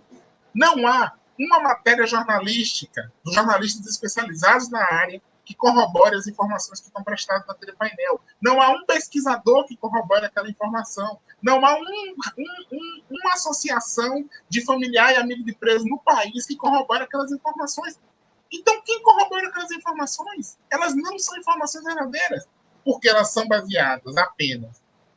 Se a gente demora 2, 3 anos para ter informação no Infopem, a gente acha que a gente vai produzir informação em tempo real com os mesmos atores que são responsáveis pelo preenchimento do Infopem, porque não tem outros atores. Se a gente tem estimativa de 30 subnotificações para um caso fora da cadeia, multiplique isso 5, 6, 10 vezes, que é o que tem de subnotificação das unidades. A gente não tem subnotificação para tuberculose, que é uma doença que a gente tem no começo do século. E a gente vai conseguir um vírus do ano passado? Não tem hipótese. Nós não sabemos nem quantos presos existem no Brasil, né? Até esses números. Exato, é isso. Nós não sabemos quantos presos no país. Se a gente não sabe quantos presos são, não sabemos absolutamente mais nada, né? Mas, gente, eu queria compartilhar com vocês um parecer. Hoje chegou aqui um parecer do Conselho Regional de Medicina do Rio Grande do Sul, que elaborou um parecer a partir de uma consulta que foi feita pelo Ministério Público do Estado do Rio Grande do Sul. Oi? Vou ouvi-lo. Não deu para entender. Criminoso este parecer, Cunha.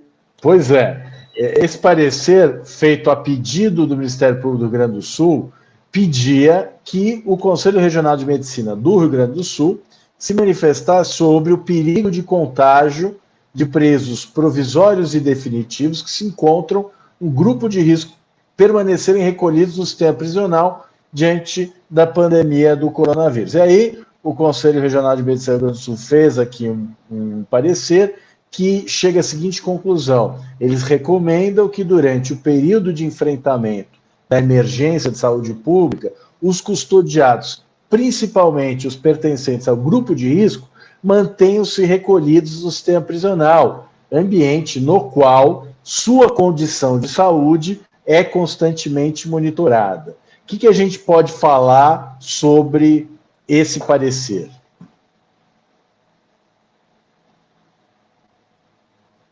Esse parecer ele é criminoso porque eu duvido que os signatários deste parecer já tenham entrado numa cadeia.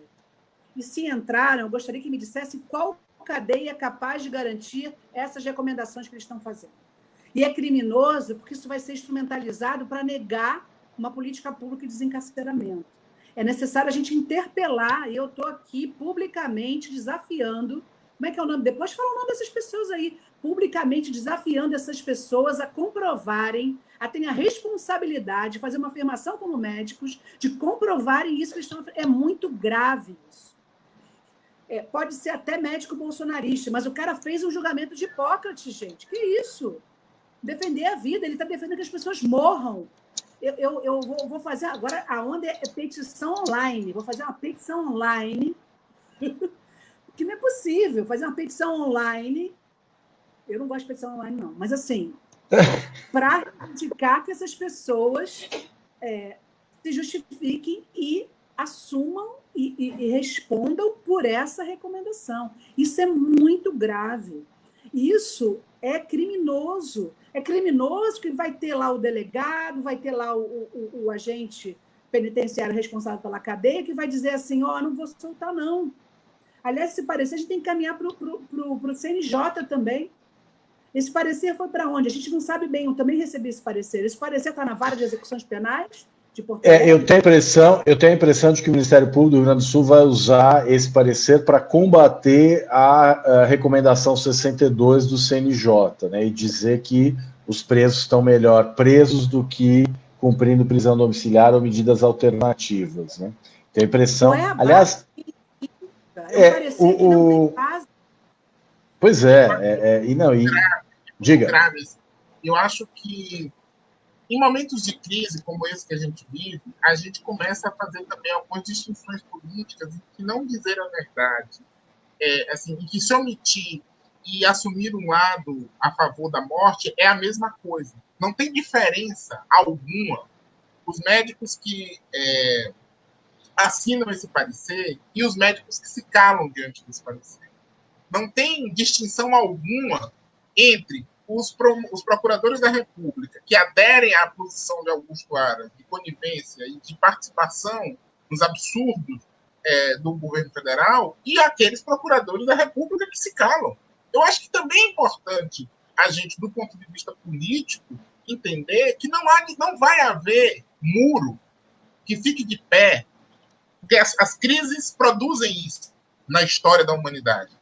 Todas as grandes crises como essa que a gente está vivendo, elas produzem a crise de destruir os muros de modo tal que não há mais muro sobre o qual as pessoas possam ficar. Não há muros, eles são todos destruídos. As grandes crises sempre fazem isso. Então, não há como saber quais os países ficaram em cima do muro durante a ameaça fascista e na Segunda Guerra. Não há muro sobre o qual ficar. Só existem dois lados do muro. Você pode estar de um ou de outro, lutando pela democracia, lutando pela vida, lutando pela dignidade, lutando pelo princípio da solidariedade entre as pessoas, da compaixão. Aí vão estar juntos os ateus e os cristãos, vão estar os ateus comprometidos com um valor de sociedade igualitária, os cristãos comprometidos com a ideia de Cristo, vão estar juntos os sociais-democratas e os socialistas radicais, vão estar juntos os anarquistas, aí vão estar todos esses juntos. E do outro lado, aqueles cuja a perversidade impede a complexificação. Eles são os fascistas. Eles viram isso. É isso que a história produz sempre. Porque a pluralidade se produz no campo da solidariedade. A homogeneização se produz no campo da morte. O campo da morte ele é sempre homogeneizante. Então é sempre importante a gente advertir isso nesse tempo, para dizer que não vai haver espaço, não vai haver muro sobre o qual essas pessoas vão ficar daqui para frente. Porque é disso que se trata. Não tem, mas eu sou promotor, eu sou juiz, adoraria tratar disso, mas eu sou juiz da vara civil, não tenho muito a ver com isso. Você tem a ver com isso, sim, desculpa. Mas eu sou advogado, mas não é muito a minha área. Você tem a ver. Eu sou médico, mas não estou acompanhando essa área de epidemiologia. Não há essa hipótese. Não há essa hipótese. Essa hipótese não existe para nenhum de nós. Nenhum de nós vai poder dizer assim, olha, durante a pandemia do coronavírus, eu adoraria ter ajudado a que menos gente morresse, mas eu não sou médico, então eu não posso fazer nada. Não há essa hipótese. Essa hipótese não existe. É isso aí, Felipe. O Rafael Silva, ele diz o seguinte: prezados e prezados, boa noite, obrigado pela live. Duas questões. É possível traçar algum paralelo com a pandemia de Covid-19 nas prisões e a permanência das epidemias de tuberculose e HIV nas prisões? E 2, o fato de a Covid-19 estar afetando imensamente a população extramuros pode interferir em alguma urgência em ações de soluções nas prisões? Né? Acho que aqui ele está perguntando sobre a escassez de recursos e como esses recursos vão ser distribuídos de acordo com as necessidades, levando em conta o fato de que as prisões são sempre a última prioridade dos governantes. Eu acho que eu responderia essa questão, quer dizer, na verdade, a própria pergunta já afirma, né? Sem dúvida alguma. As prisões são espaços para serem esquecidos, né? A ideia de muro também, de prisão, né? Como aquele espaço para onde se manda as pessoas que a gente não quer ver, a gente não quer que estejam perto. Nesse cenário, não vai haver teste, não vai haver medidas de prevenção, os agentes penitenciários serão profundamente afetados, né? Porque precisa ter agente penitenciário. E o fornecimento de comida, o fornecimento de itens de higiene, né? Não sei se todo mundo aqui que está nos ouvindo sabe, mas no momento que você interrompe as visitas, boa parte dos itens de higiene e da alimentação daqueles presos não é paga pelo Estado, é levada por suas famílias. Então, no momento em que essas restrições são colocadas, você acaba trazendo ainda uma piora das condições internas. Aí, agora, o que alguns estão fazendo é deixando entrar também algum tipo de comida, algum tipo de item higiênico, mas sem permitir a visita. E eu quero dizer mais que esse cenário também é um cenário que agrava as próprias condições psicológicas dessas presas e dos presos. Se a gente está aqui em casa falando em confinamento, né, cada um no seu ar-condicionado, na sua casa, no seu computador, isso é o white people's problem. Por quê? Ora, essas pessoas passam por situações de confinamento gravíssimos nas piores condições possíveis. E as piores condições possíveis, HIV, epidemia de HIV na prisão, eu não tenho dados sobre isso. Mas a questão da tuberculose, tem várias denúncias já dos altos índices de contaminação de tuberculose. Nós temos alas de presídios, que são alas de pessoas que são portadoras de doenças. Eu fui vice-presidente do Conselho Penitenciário, fiz muita inspeção em presídio aqui no Rio de Janeiro. Uma das alas que mais eu saí de lá arrasada era no presídio lá em Bangu, né? Lá no Jerecinol, um dos presídios, agora não me lembro qual era, que tinha 2 celas grandes, que eram as celas das pessoas que estavam com problemas de saúde. Então, tinha desde gente com aquela bolsa, né? Com aquela bolsa de... Como é que chama aquilo? Agora eu esqueci. Que as fezes saem pelaquela bolsa. Colostomia. Bolsa Exatamente. Tinha gente baleada, esperando atendimento, tinha gente ferida, tinha deficientes físicos lá dentro, tinha gente com pneumonia, em celas separadas, mas sujeitas às piores condições também. A gente não tem condição de lidar. A saúde no presídio já é precária todos os dias. Essa epidemia só vai agravar. O que vai acontecer, gente, isso é muito sério. O Felipe estava trazendo aqui, é muito sério. O que vai acontecer é o seguinte: essas pessoas vão morrer, não vão ser testadas por Covid, não vão ter direito nem a chegar na UPA. No Rio de Janeiro, a gente tem gente morrendo na UPA que não chega ao hospital, que não chega ao CTI, que não dá. Aliás, não tem CTI para todo mundo. Não tem CTI para todo mundo. Então, essas pessoas no presídio não vão chegar nem na UPA, não vão chegar nem a ser atendidas por um médico, vão morrer e vão dizer que ele morreu o quê? Morreu daquela situação dele anterior. Não vai precisar nem de atestado de óbitos, vão abrir vala em Bangu. Vão abrir vala em Bangu para jogar esses corpos. E que corpos são esses? E por que não há uma identificação? Por que as pessoas não se sensibilizam? Por que as pessoas não têm um mínimo de humanidade? Ou, como o Felipe falou, de solidariedade? Porque eles não veem aquelas pessoas como eles. Não tem ninguém próximo deles ali. Aliás, os colarinhos brancos mais próximos da opinião pública já estão em casa. Então, vai morrer quem eles acham que já tem que morrer. Isso é muito grave, a gente não pode aceitar. Isso é barbárie. Eu espero, pelo menos, que a gente saia dessa epidemia com uma sociedade um pouco mais solidária, que pense em políticas públicas. Agora, os neoliberais estão todos preocupados, né? E eu concluo dizendo, a gente tem que soltar esses presos, tem que dar renda mínima para esses presos. Vocês querem combater a criminalidade, querem dar conta desse desafio que é a tal da segurança pública, que é a segurança só da classe média e da classe rica? né? Renda básica mínima. Não dá para deixar essas pessoas nessas condições, dentro ou fora das cadeias. E o punitivismo não vai adiantar nada, é só uma máquina de moer corpos. Então, e acima de tudo, eu espero também que a gente pense que só vai conseguir desencarcerar se desencarcerar as pessoas presas por tráfico de drogas. Tem que legalizar toda essa cadeia, do pequeno ao grande. E tem que taxar. A gente proposta agora é que a gente falar um pouco sobre isso também. Né? Nós temos aí essa nossa campanha Liberdade é uma Questão de Saúde Pública, tem vários cards, que depois a gente podia até ler alguns aqui, que estão mostrando dados concretos, como que também essa política de drogas está encarcerando essas pessoas. E a lógica de tutela da saúde pública. A gente tem que soltar.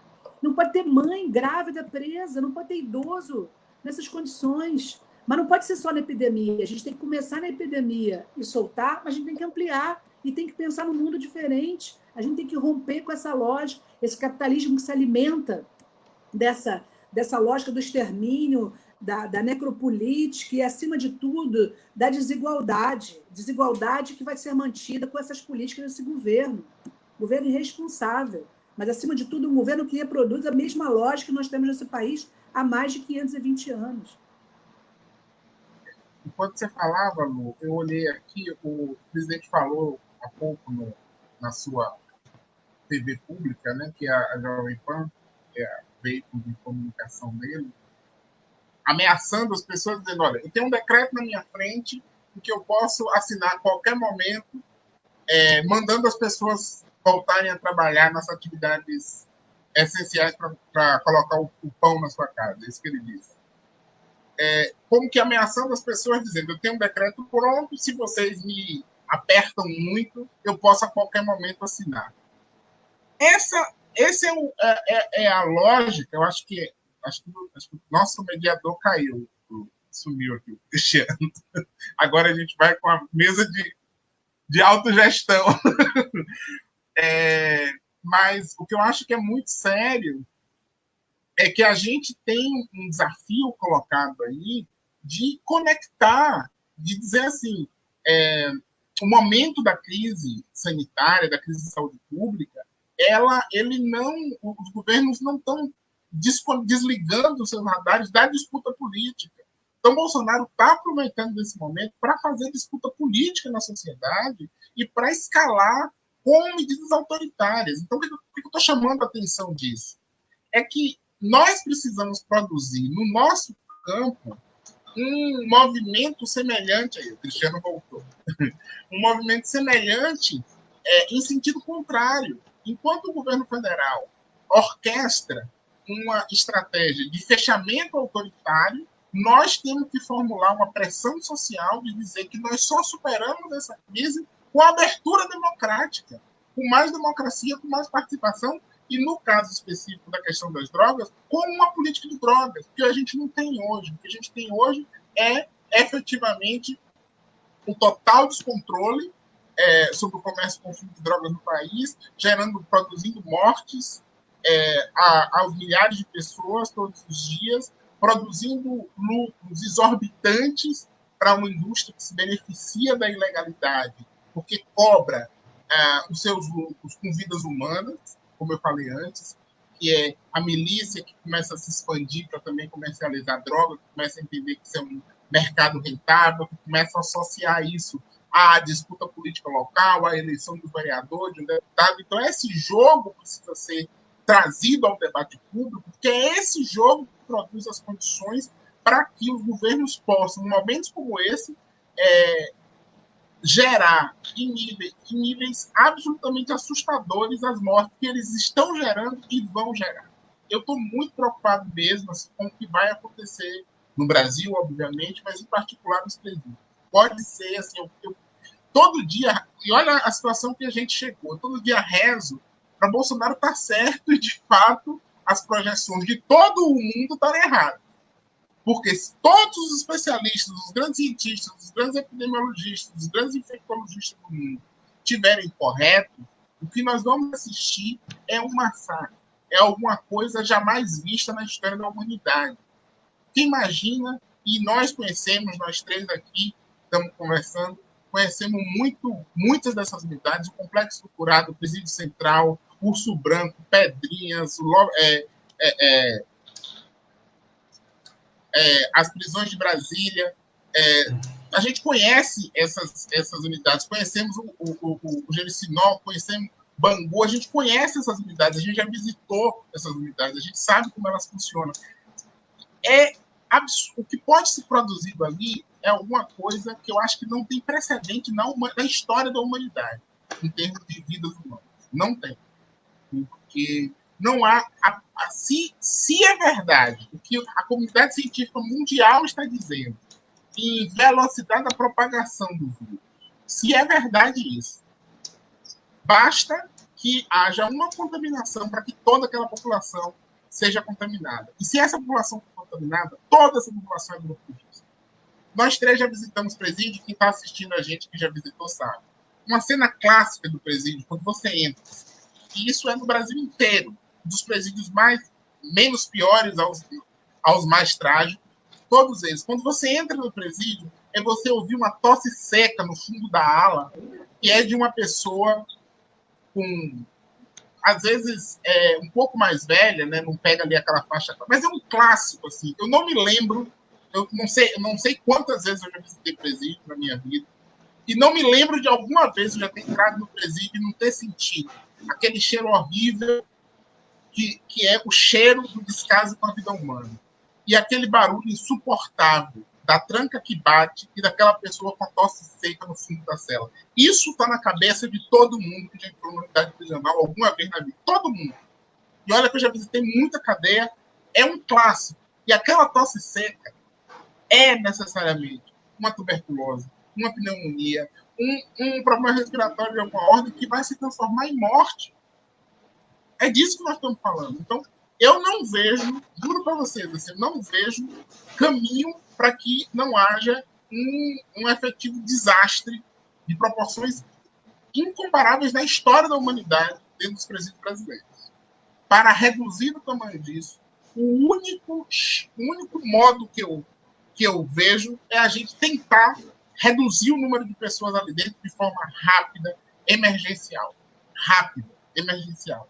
Responsabilizando nominalmente cada juiz responsável pela execução penal que não fizer. Cada promotor que der parecer contrário. Cada defensor que for para casa e deixar no fundo da gaveta aquele processo, porque fala, no fundo, o juiz não vai definir, então para que eu vou peticionar? Todos são responsáveis nessa história. Então, acho que esse é um alerta importante que a gente precisa dar. Porque Sérgio Moro, Jair Bolsonaro são responsáveis por isso. É isso aí, Felipe.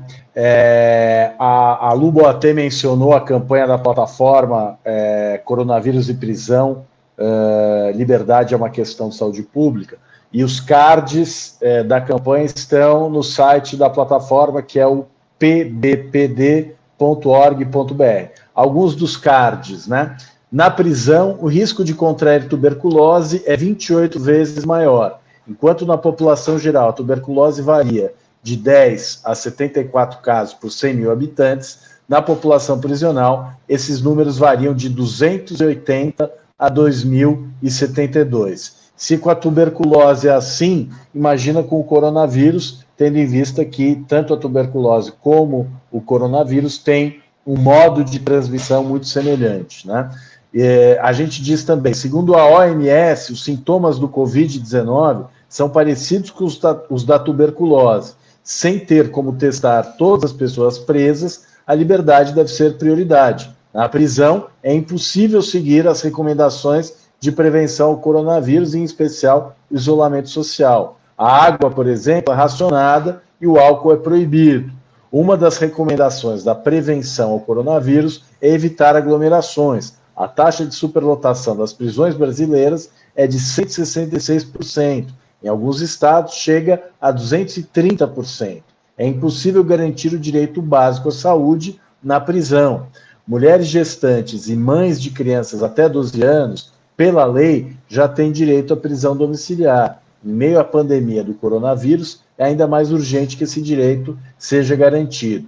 O crime que mais prende presos no Brasil, o crime que mais prende pessoas no Brasil é o tráfico de drogas, que é um delito praticado sem violência. A maioria das pessoas presas são negras, pobres e moradoras de regiões periféricas. A situação da prisão é insalubre. Agora, as visitas foram canceladas em diversas unidades, e com isso o acesso à comida e itens de higiene é ainda mais limitado. A política de drogas é uma questão de saúde pública, a liberdade também, né? É por isso que essa campanha tem o objetivo de reforçar a importância de os juízes da execução penal aplicarem a recomendação 62 do CNJ. Gente, nós estamos aqui já há 1h40 ao vivo, muitas perguntas aqui chegando, muita gente se manifestando. Queria mandar um abraço para Cecília Galício, grande amiga, que mandou aqui a mensagem dizendo que só o desencarceramento pode controlar o surto pandêmico. A Maria Clara Teles também, Maria Clara Dávila, que também mandou mais perguntas. Muita gente bacana aqui, a Raíssa, enfim. Foi um grande sucesso essa live. Queria agradecer mais uma vez a Luciana Boatê, o Felipe Freitas, a Edna Jatobá, que esteve conosco, mas teve que se retirar com seu imprevisto, ela não pôde continuar até o final. Nós tivemos também a Miriam, da Amparar, que não pôde participar hoje por um imprevisto também, mas nós apoiamos toda a mobilização dos familiares de pessoas presas e contamos com ela em ocasiões futuras. E queremos convidar também que todos e todas que nos assistem hoje estejam conosco na quinta-feira da semana que vem, no dia 9, a partir das 19 horas, quando teremos mais um webinário para discutir esse mesmo tema de uma perspectiva diferente, uma perspectiva mais voltada à questão da saúde, com profissionais da saúde. Então, queria agradecer mais uma vez, Felipe, Luciana, muitíssimo obrigado por vocês terem participado. Tivemos a oportunidade de ter um debate de altíssimo nível, um grande sucesso, e até a próxima oportunidade. Valeu. E agradecer. Quero também. agradecer. Maravilhoso. Vai lá, Lu, vai lá. Pode falar. Fala, Felipe. Tá. Não, é isso. Queria agradecer, dizer, a gente falou, eu acho que Lu também, a gente falou do parecer, falou de uma série de coisas aqui que as pessoas pediram, que as pessoas estavam pedindo nos comentários. Quando a gente encerrar aqui, eu vou colocar nos comentários os textos, pelo menos os que eu tenho, que eu acho que é importante a gente ajudar essas ideias a circularem. E as notícias de boas iniciativas, isso é uma coisa que a gente devia ter falado mais aqui, mas vou colocar nos comentários de iniciativas que as organizações estão fazendo para enfrentar essa questão. Quando a gente acabar aqui, eu vou postar nos comentários da live. Gente, obrigada aí pela audiência de vocês, agradecer ao Cris aqui, nosso mediador, dizer que é muito bom estar de novo aqui conversando com o Felipe. Felipe, nós estivemos juntos num projeto muito bacana, chamado Vozes do Cárcere, coordenado por ele e pela queridíssima Tula Pires. Procurem aí na internet. Tem um relatório completo de pesquisa, uma pesquisa incrível com cartas, né, Felipe, de pessoas encarceradas. Queria agradecer também a toda a equipe que organizou aqui esses bastidores, a Ana Lu, especialmente aí, obrigada. Ó, aí o Felipe está mostrando, vamos fazer aí o jabá. Agradecer também a todo o pessoal da executiva, agradecer as perguntas. O que a gente não conseguir responder, a gente vai depois também colocar ali nos comentários. Eu queria também só dizer, teve uma pergunta aqui, com isso encerrar, dizer o seguinte: a situação está difícil, mas tem muita gente se articulando, trabalhando, as defensorias Brasil afora. Queria aqui destacar, parabenizar cada um, defensor e defensora, que está aí dando um duro danado, os próprios juízes da execução, que também a gente espera que estejam do nosso lado, mas estão tendo um trabalho árduo. Dizer aqui que a gente também não teve a presença, né, da Miriam da Amparar, mas a importância de trazer também os familiares, né, de presos e presas para esse debate, egressos do sistema penitenciário também, esse nosso webinário aí, que tem a coordenação né, do Renato Fileve, aí, que é nosso coordenador científico, vai trazer ainda muitas vozes. A gente precisa estar aí chacoalhando esse debate com muitas vozes necessárias nesse momento. E dizer também que tem muitas organizações, grupos, mecanismo nacional, mecanismos estaduais de prevenção à tortura. Tem muita gente, estou acompanhando várias iniciativas, tem muita gente boa trabalhando muito nessa epidemia, nessa quarentena. Então, se você também quer ajudar, quer participar, de alguma forma pode mandar uma mensagenzinha lá para a plataforma, dependendo do seu estado, a gente pode também aí encaminhar, te colocar em contato com grupos, com organizações que estão trabalhando arduamente aí para soltar gente do Brasil afora. Tá bom, gente? Obrigada mesmo, foi um prazer, apesar desse tema tão difícil e dessa conjuntura, mas é importante a gente estar junto nessa resistência. Obrigada, beijo para todo mundo, boa noite. Valeu, Lu, valeu, Felipe, foi um grande prazer.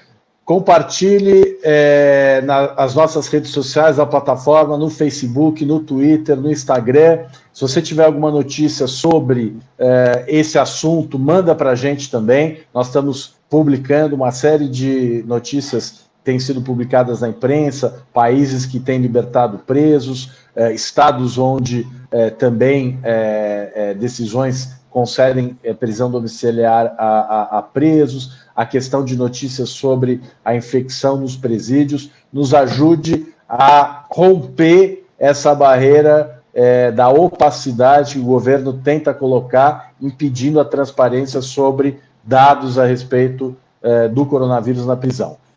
A gente se despede por aqui. Mais uma vez, muito obrigado aos nossos convidados, obrigado a todas e todos que nos assistiram e até a semana que vem, quinta-feira, 19 horas, com a continuação do segundo webinário da Plataforma Brasileira de Política de Drogas. Valeu, pessoal. Até a próxima. Valeu. Tchau, tchau. Um abraço.